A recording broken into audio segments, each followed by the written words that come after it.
থেকে হর্ন দিচ্ছি, শুনতে পাচ্ছেন না? আরেকটু হলেই তো উপরে যাওয়ার বন্দোবস্ত হয়ে যেত।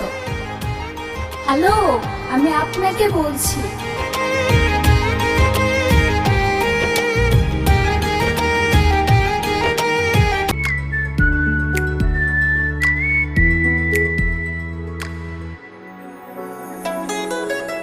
কি হলো, দাঁড়িয়ে গেলেন যে?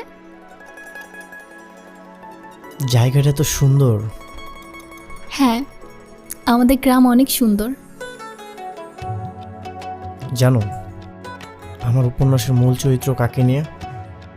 কাকে? উপন্যাসের মূল চরিত্র একটা মেয়েকে নিয়ে, যার নাম নীলা। মানে আপনি কি আমার সাথে ফাইজলামি করছেন? কেন? আমার নামই তো নীলা। ও, ওর নাম নীলাঞ্জনা। হুম, একটা হলুদ সরিষা খেতে ও দৌড়ে বেড়াবে।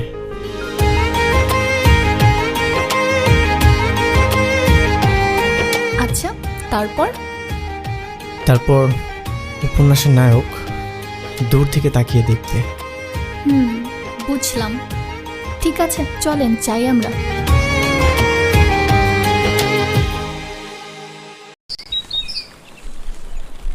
আচ্ছা, আশেপাশে কোথাও নদী আছে? হ্যাঁ, আছে তো, কিন্তু একটু দূরে। কেন?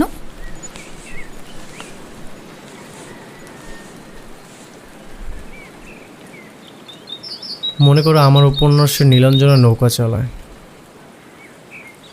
নৌকার বইটা পড়ে স্রোতে হারিয়ে গেছে। ঠিক তখনই একটা ছেলে তাকে হেল্প করার জন্য আসে।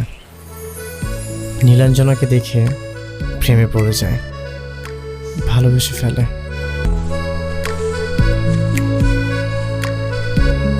কিন্তু কিভাবে নীলাঞ্জনাকে পটাবে? পটানোর তো দরকার নেই, মন থেকে চাইলে এমনি হয়ে যায়।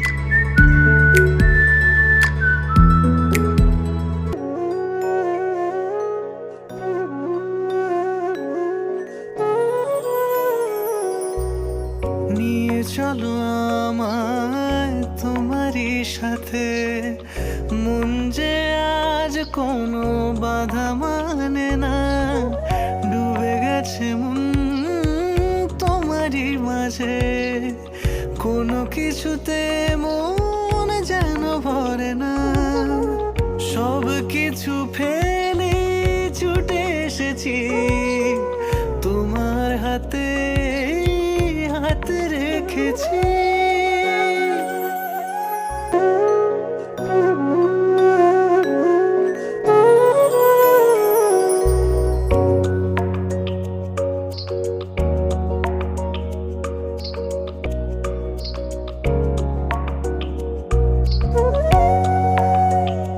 Welcome Nila, many many happy returns of the day.